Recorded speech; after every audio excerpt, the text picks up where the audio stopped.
This is one of the Japanese paper balloons, identified by the code name Paper. The unit carries up to 4 10-pound incendiaries and a central payload of about 60 pounds of incendiaries or anti-personnel HE bombs to drop on the west coast of the United States and Canada. It is then supposed to destroy itself. Several defective units, however, have come to Earth at various locations. Some of these have been recovered, sufficiently complete for detailed analysis and investigation. Back plots from available data indicate that the balloons are released in Japan, probably from the Nagoya district, at about 30,000 feet under prevailing wind conditions reaching velocities of about 100 miles per hour. It takes approximately 4 days to make the crossing during the winter months, when wind velocities are highest. During the rest of the year, velocities drop so greatly that a successful balloon crossing would be rare. These units have been found in areas ranging from Alaska all the way south to the Mexican border.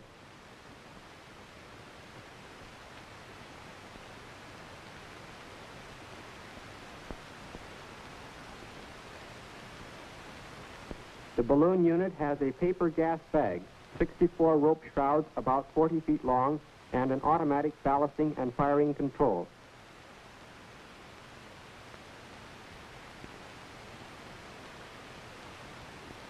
The ballast consists of sand in paper bags. The payload is usually made up of incendiaries and possibly one or more anti-personnel HE bombs.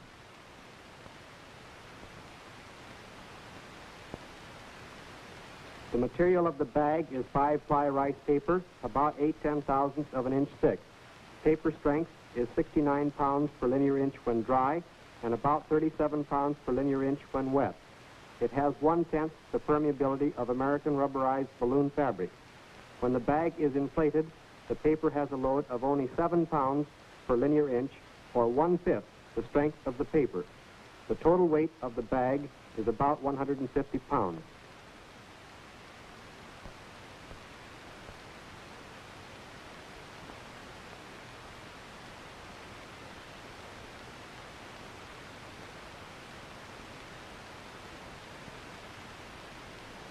The bag is 33 feet in diameter and holds 17,500 cubic feet of hydrogen gas.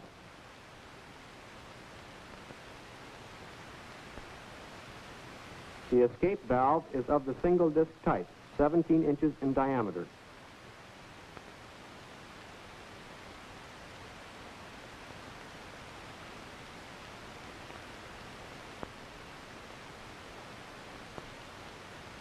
It is made of pressed steel and has a rubber gasket for a seal. Pressure is regulated by a spring. Release pressure is set for 9/10 of an ounce per square inch. The valve is mounted on a 3-leg spider bracket. This is the business end of the balloon, an extremely ingenious device for maintaining a fixed altitude of 30,000 feet and for dropping the payload. It consists of an electrical source, a demolition block,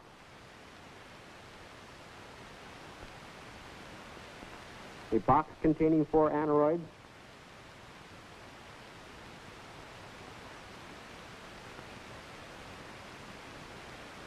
fuse jacks,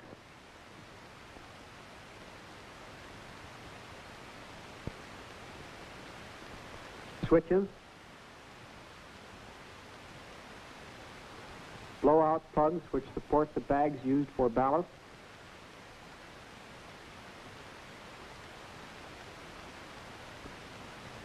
incendiaries,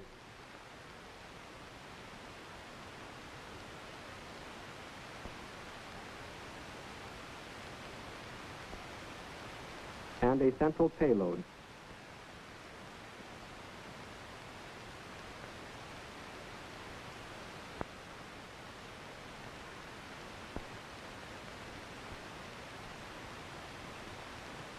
The ballast drops away in this manner.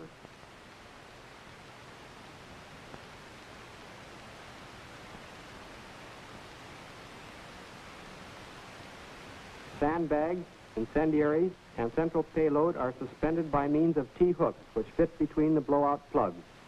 Though they are intended to fire in pairs, blowing either one releases the T-hook.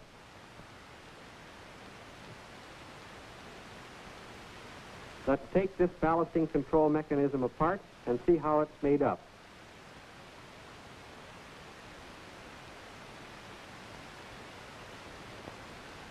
First, the fuse to the demolition block is pulled out.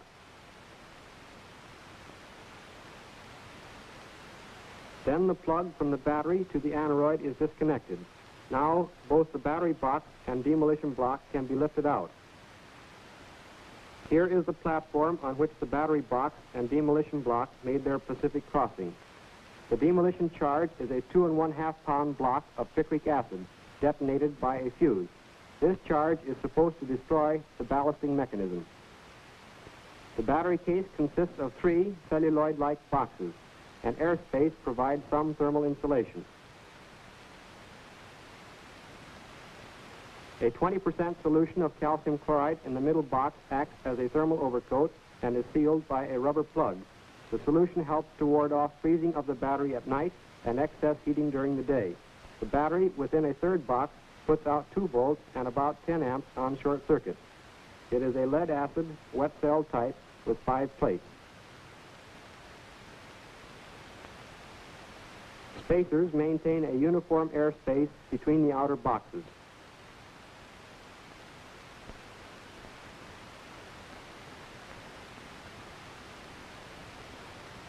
The aneroid plate is now taken out. These are the aneroid barometers.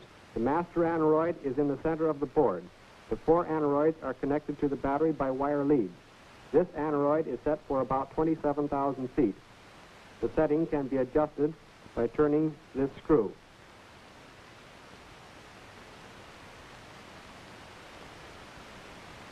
This one is set for about 20,000 feet. It works on a straight make and break contact and can also be adjusted.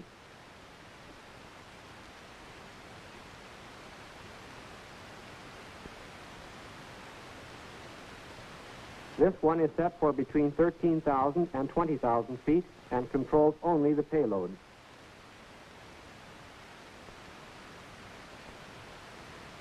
The master aneroid, covered with a cap, controls the dropping of the ballast. Unlike the other 3, it does not close the circuit at a fixed altitude, but only when a preset pressure decrease occurs.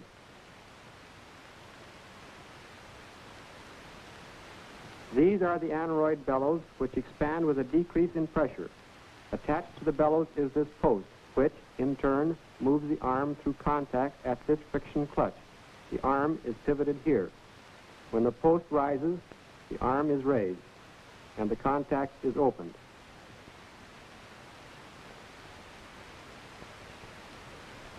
When the bellows pull the post downward, the arm closes this contact.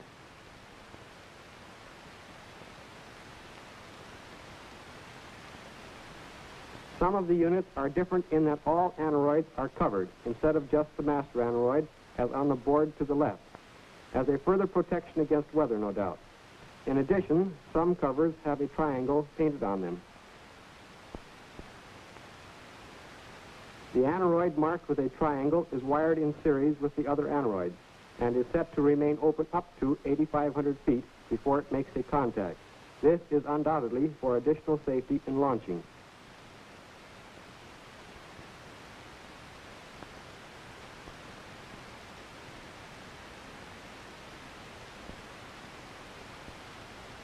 The difference is easily detected because the contact rod is above the contact loop. When the balloon is launched in Japan, this plug is pulled, igniting the long launching fuse, which takes about 55 minutes to burn through to the first jack plugs. During this time, the balloon ascends rapidly until it reaches 30,000 feet, its operating altitude, and starts eastward. When the fuse burns out, this jack plug blows, closing switches and arming the number 1 ballasting plug.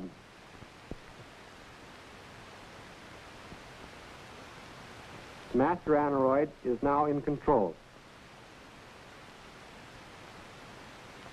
As the balloon loses some of its lift, say on the second night out, and descends, the master aneroid establishes electrical contact when the balloon has dropped about 2,700 feet. This contact causes the ballasting plugs to blow, dropping the sandbag suspended between the two plugs in number 1 position. Again, the balloon goes back up to operating altitude.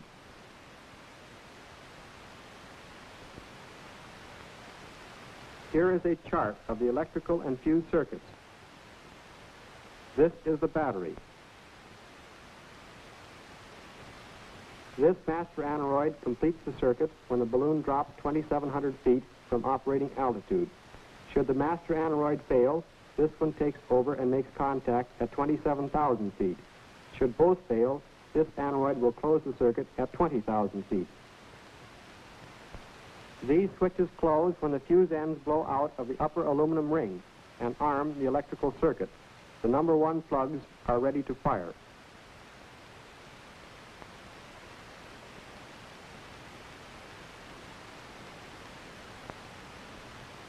When the balloon is launched, all circuits remain open until this launching fuse, burning at 102 seconds per foot, burns through and arms the number 1 switch. This allows the balloon 55 minutes to reach operating altitude.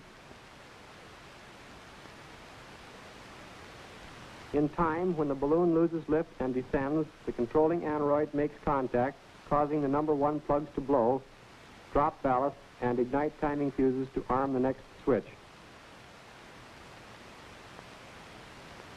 The blowout plugs and the timing fuses ignited by them have been quite carefully worked out by their Japanese makers.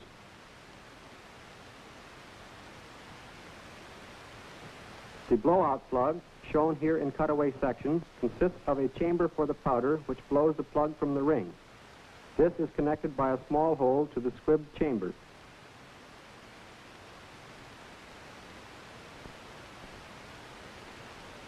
The powder charge is covered by tin foil and shellac to form a moisture seal. The powder consists of 96% potassium nitrate and 4% sulfur.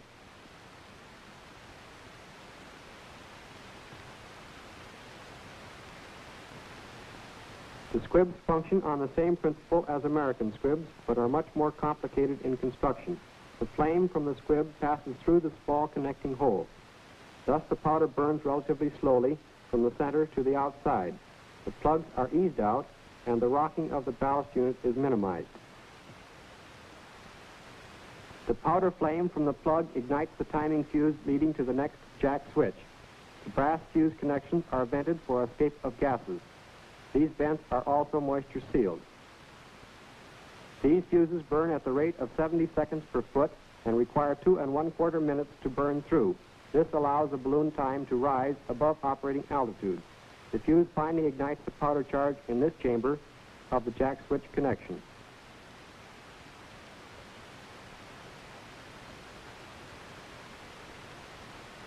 That mass production of these units is probably underway or contemplated is shown by the presence in later units of permanent mold cast aluminum plugs instead of the older, completely machined steel plugs. The design of the plug has not been changed. When the plugs blow, the squib leads are severed. This prevents one set of plugs from short-circuiting the next plug. The flash ignites the fuses behind these holes.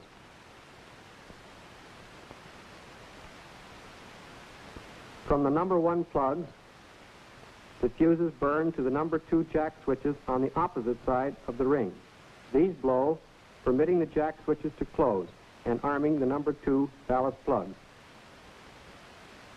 When the balloon has again dropped a preset distance, the master aneroid makes contact and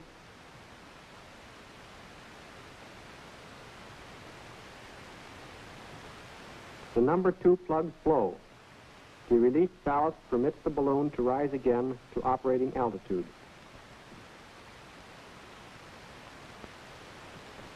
Meanwhile, the blowing of the plugs has ignited the fuses to the number 3 jack switches on the opposite side of the ring.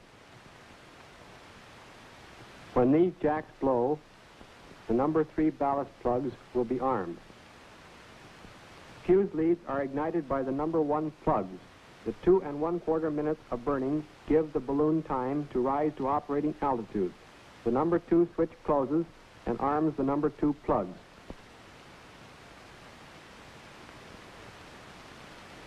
When another loss of altitude occurs, the circuit will then be completed through the battery and an aneroid,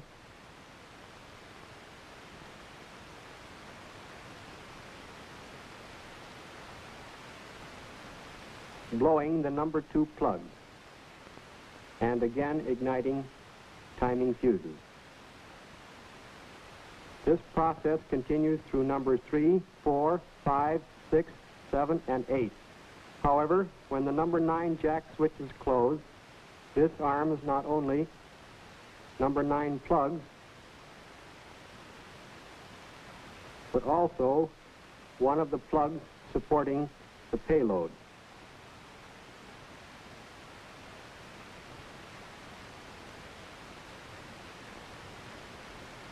Should any pair of fuses between 9 and 36 fail to perform, no ballast can be dropped and the balloon will descend. This aneroid will then close a contact at 13,000 feet, blowing a plug to drop the payload and igniting the fuse to the demolition block to blow up the whole ballasting unit.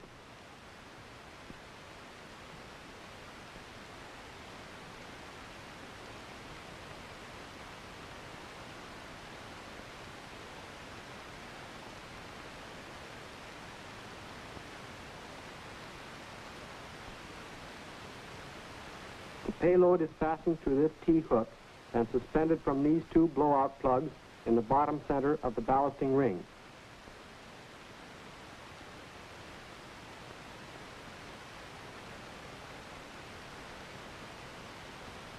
When either plug blows, the T-hook is released and the payload falls away.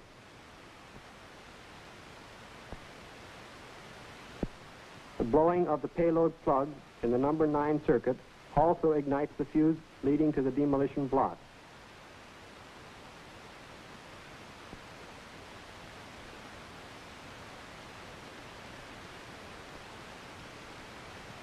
On some balloon units recovered, the demolition block has been found not beside the battery on top of the aneroid box, but within the ballasting ring, the logical place for it to do the most destruction to the unit.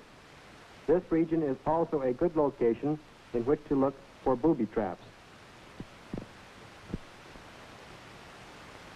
In the event one of these units is found, do these 2 things to render it harmless, provided no fuses are smoking. First, rip or pull the fuse from the demolition block. Second, unplug the battery leads. If the fuses are smoking, stay away. The circuits from 9 to 36 operate the same as 1 and 2, except for 36, which, like number 9, has a double duty to perform. Not only are the number 36 ballast plugs armed, but also the other payload plug in the center is armed. If all fuses function as intended, the payload dropping will be controlled by these aneroids. When the plug blows, a fuse to the magnesium flash charge on the balloon is ignited. In an attempt to ensure destruction, a flash hole connects the payload blowout plug recesses. The hope is that should either plug blow, the other will be ignited and both fuses will function simultaneously.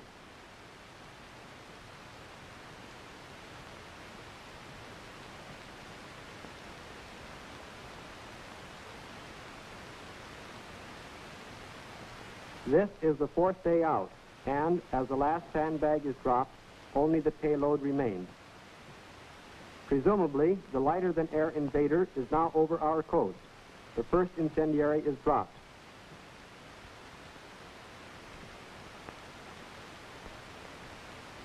There goes the 4th one. Now only the central payload is left.